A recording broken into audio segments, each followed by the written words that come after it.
ഒരു കമന്റ് വായിച്ചോ? ഞാൻ വായിക്കാം.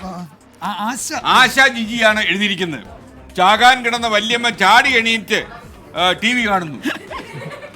ധ്യാനം എന്ന് കരുതിയാണെന്നാണ് ആശ പറഞ്ഞത്. തന്നാണ് ഉള്ളതാണോ തന്നെ അറിയില്ല. അമ്മച്ചി വളരെ സൂക്ഷിക്കണം. അമ്മച്ചി കട്ടിലിൽ നിന്നൊക്കെ ചാടി എഴുന്നേൽക്കുമ്പം വല്യമ്മ വല്യമ്മ ജീവിതത്തിലേക്ക് മടങ്ങി വന്നു. വല്യമ്മ ജീവിതത്തിലേക്ക് മടങ്ങി വന്നു. ഒരു വല്യമ്മച്ചിയെ ജീവിതത്തിലേക്ക് ഈ തെരഞ്ഞെടുപ്പ് ബുള്ളറ്റിന് അങ്ങനെ ഒരു ഇതുണ്ട്. മരിക്കാൻ കിടക്കുന്നവരെ ജീവിപ്പിക്കാനുള്ള നമ്മുടെ ജോലി. ഉയർക്കുന്നു വല്യമ്മമാർ യഥാർത്ഥ അമ്മച്ചിമാർക്ക് ഒരു പ്രത്യേക സല്യൂട്ട്. നിങ്ങൾ ഈ തെരഞ്ഞെടുപ്പ് പല സൂചനകളും പ്രഖ്യാപനങ്ങളും കണ്ട് നിങ്ങൾ ചാടി എഴുന്നേക്കുന്നുവെങ്കിൽ ഞങ്ങൾ കൃതാർത്ഥരായി. ഹരിയാനയിൽ ബിജെപിയുടെ അവസ്ഥ അതായിരുന്നു. ഹരിയാനയിൽ ബിജെപി ആ വല്യമ്മയെ പോലെ കിടന്നാണ് ഇപ്പൊ 47 സീറ്റുമായി ചാടി എഴുന്നേറ്റ്. ബിജെപി കോൺഗ്രസ് 35. ഏത് സമയവും ഹരിയാനയിൽ എന്തും സംഭവിക്കാം. എന്തും സംഭവിക്കാം. അവിടെ കാശ്മീരിൽ ഫറൂഖ് അബ്ദുള്ളയുടെ വസതിക്കടുത്ത് NC പ്രവർത്തകർ, നാഷണൽ കോൺഫറൻസ് പ്രവർത്തകർ ആഘോഷം തുടങ്ങിയ ഹരിയാനയിൽ 12 മണ്ഡലങ്ങളിൽ ലീഡ് നിലവാരത്തിൽ താഴെയാണ്. കാശ്മീരില് ഇന്ത്യ സഖ്യത്തിന്റെ ലീഡ് 49ലേക്ക് കുറഞ്ഞു. BJP 27ലേക്ക്, PDP 4, others 10. അതായത് 54 നിന്നിട്ട് 50 താന്ന പ്രശ്നമാണ്. 46 മറ്റേ 5 ലഫ്റ്റനന്റ് ഗവർണർ 5 ഉണ്ട്. 51 PDP 4 ഉണ്ട്. കുഴപ്പമില്ല. പക്ഷേ 55 അവർ താഴോട്ട് വന്നു.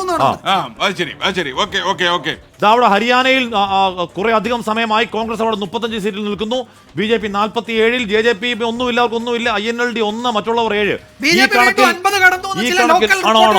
ഈ കണക്കിൽ അങ്ങനെ നിൽക്കുകയാണ്. ഇനി BJP കയറിയിട്ടുണ്ട് 51ലേക്ക് എത്തി എന്നൊക്കെ ചില പ്രാദേശിക ദേശീയ മാധ്യമങ്ങൾ പറയുന്നുണ്ട്. നമുക്കറിയില്ല. എന്തായാലും നമുക്ക് നോക്കാം. എന്തായാലും ഹരിയാനയിൽ കോൺഗ്രസിന് ഹൃദയാഘാതം എന്ന് ഉറപ്പായും എഴുതാം. അതിന് കാരണം എക്സിറ്റ് പോളുകളൊക്കെയും കോൺഗ്രസിന്റെ വലിയ മുന്നേറ്റം പ്രവചിച്ചതാണ്. പൊളിറ്റിക്കൽ പണ്ഡിറ്റുകളൊക്കെ അവിടെ മൂന്നാം ഊഴം ഉണ്ടാവില്ല BJPക്ക് ഉറപ്പായും പറഞ്ഞതാണ്. ജാട്ട് വോട്ടുകളുടെ കണക്കുകൾ കൂട്ടി BJP അടപടലം അവിടെ വീഴാൻ പോകുന്നു പറഞ്ഞാണ്. പക്ഷെ അതൊന്നും ഉണ്ടായില്ല. നമ്മുടെ റഷീദ് ഒരു ആഗ്രഹം പ്രകടിപ്പിച്ചു യൂട്യൂബിലൂടെ. അതായത് SK ഒരു സമാധാനത്തിന് വേണ്ടിയെങ്കിലും ഹരിയാനയിൽ കോൺഗ്രസ് ഭരിക്കും എന്നൊന്ന് പറ പ്ലീസ്. ഒരു റഷീദ് താങ്കളുടെ സമാധാനത്തിന് വേണ്ടി പറയുന്നു ഹരിയാനയിൽ കോൺഗ്രസ് ഭരിക്കും എന്ന് പറയാൻ പറഞ്ഞു. ഞങ്ങൾക്ക് റഷീദ് നടക്കാൻ പോകുന്നില്ലെന്നാ തോന്നുന്നത്. അതറിയില്ല. അതുപോലെ നിതിൻ ജോണി പറഞ്ഞ SK, Hashmi and Vijayakumar love you. ഈ വയസ്സാകാലത്ത് ഇതിക്കുള്ള എന്ത് വേണം വിജയകുമാർ? അല്ലെ എന്റെ വിജയകുമാറിന്റെ കാര്യം ചോദിച്ചാൽ ഓക്കെ. അപ്പോ പ്രിയപ്പെട്ടവർ, ഏറ്റവും അവസാന റിപ്പോർട്ട് കിട്ടുമ്പോൾ ജമ്മു കാശ്മീരിൽ ഇന്ത്യ സഖ്യം 49 മണ്ഡലങ്ങൾ ലീഡ് ചെയ്യുന്നു.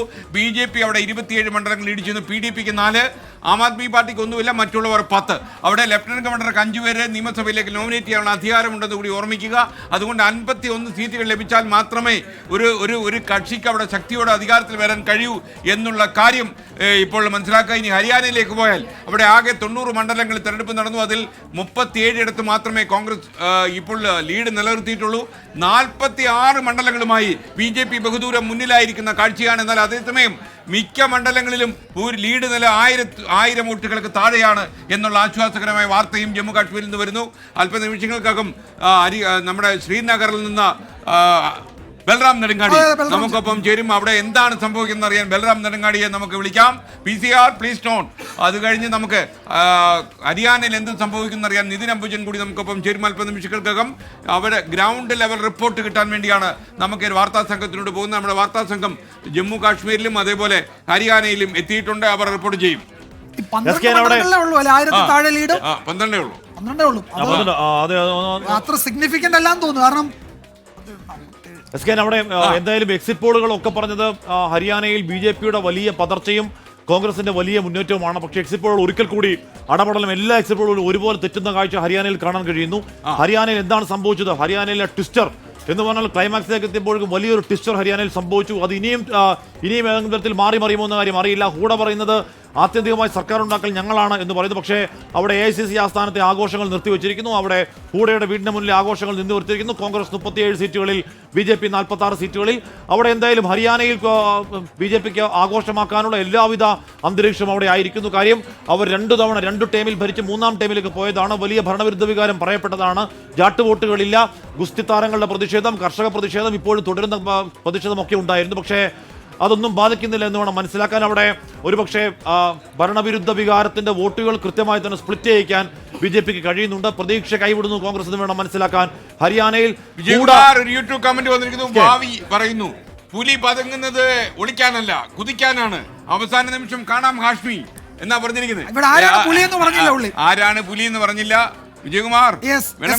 ഈ തുടക്കത്തിൽ പിന്നിലായിരുന്ന സംസ്ഥാനത്തെ ഹരിയാനയിലെ മന്ത്രിമാരൊക്കെ ഇപ്പോൾ ലീഡ് ചെയ്യുന്നു എന്ന വിവരം കൂടി വരുന്നുണ്ട്. അനിൽ വിജ് തുടക്കത്തിൽ പുറകിലായിരുന്നു. അല്പസമയത്തിനകം BJP പ്രസ് കോൺഫറൻസ്, ചണ്ഡീഗഡിൽ അല്പസമയത്തിനകം BJP പ്രസ് കോൺഫറൻസ് എന്ന് പറയുന്നത് ചില സൂചനയാണ്. എന്ന് പറയുന്നത് അവർ ഒരുപക്ഷെ വിജയപ്രഖ്യാപനം നടത്താൻ പോകുന്നു, സർക്കാർ ഉണ്ടാക്കാൻ പോകുന്നു എന്ന പ്രഖ്യാപനമാണോ? ശക്തി കേന്ദ്രങ്ങളായ മണ്ഡലങ്ങളിൽ കോൺഗ്രസ് പിറകിലേക്ക് പോകുന്നു എന്ന വിവരമാണ് വരുന്നത്. അവിടെ ഉറപ്പായും പറയാം, സ്പോയിലർ ആയിട്ടുണ്ടായിരിക്കുക ജനനായക് ജനതാ പാർട്ടിയും INLDയുമാണ്. അവർക്ക് സീറ്റുകൾ കിട്ടിയില്ലെങ്കിലും കോൺഗ്രസിലേക്ക് പോകേണ്ട വോട്ടുകൾ, ജാട്ട് വോട്ടുകൾ ഭിന്നിപ്പിക്കാൻ അവർക്ക് കഴിഞ്ഞിട്ടുണ്ട്. BJP ഒരു സ്ട്രാറ്റജിയായി JJPയെ അവരുടെ സഖ്യത്തിൽ നിന്ന് മാറ്റിയതാണ്. അത് ഫലം കാണുന്നുണ്ടോ എന്നതാണ് ഈ 46 എന്ന കണക്ക് വ്യക്തമാക്കുന്നത്. അറിയില്ല, എന്തും സംഭവിക്കാം. പക്ഷേ BJPക്ക് കഴിഞ്ഞ തവണ 40 സീറ്റേ ഉണ്ടായിരുന്നുള്ളൂ. അവരിപ്പോഴും 46 ലീഡ് ചെയ്യുന്നുണ്ട്. അപ്പോൾ ഭരണവിരുദ്ധ വികാരം ഉണ്ടായിരുന്നു എന്ന വാദം ഈ ഘട്ടത്തിൽ തെറ്റാണ്. അതായത് വോട്ടെണ്ണൽ തുടങ്ങി 2.25 മണിക്കൂറാകുമ്പോൾ ആ വാദം ഇനി നിലനിൽക്കുന്നില്ല. അവിടെ BJP അവരുടെ സ്ട്രോങ് ഹോൾഡ് കുറെ കൂടി ശക്തമായി നിലനിർത്തുന്നുണ്ട്. കോൺഗ്രസ് തിരിച്ചുവരവിന് ശ്രമിച്ചിട്ടുണ്ടെങ്കിലും അധികാരത്തിലേക്ക് വരാൻ കഴിയുന്നില്ല എന്നതാണ് ഇപ്പോഴത്തെ കണക്ക്. 70-ൽ നിന്ന് 37-ലേക്ക് മാറിയതാണ്, 19-ൽ നിന്ന് 46-ലേക്ക് എത്തിയതാണ്. അത്ഭുതങ്ങൾ സംഭവിക്കാം. അവിടെ ഒരു ഫോട്ടോ ഫിനിഷിലേക്ക് നീങ്ങിയേക്കാം. ഒരു സാധ്യതയും തള്ളിക്കളയുന്നില്ല നമ്മൾ. പക്ഷേ പോരാട്ടം കടുത്തതാണ് ഹരിയാനയിൽ. ലോകത്തെവിടെയായാലും ഏത് സമയത്തും 24 വാർത്തകളും ഓഗ്മെന്റഡ് റിയാലിറ്റി പാക്കേജുകളും എക്സ്പ്ലെയിനറുകളും വിശദമായി കാണാൻ ഞങ്ങളുടെ യൂട്യൂബ് ചാനൽ നിങ്ങൾക്ക് സബ്സ്ക്രൈബ് ചെയ്യാം.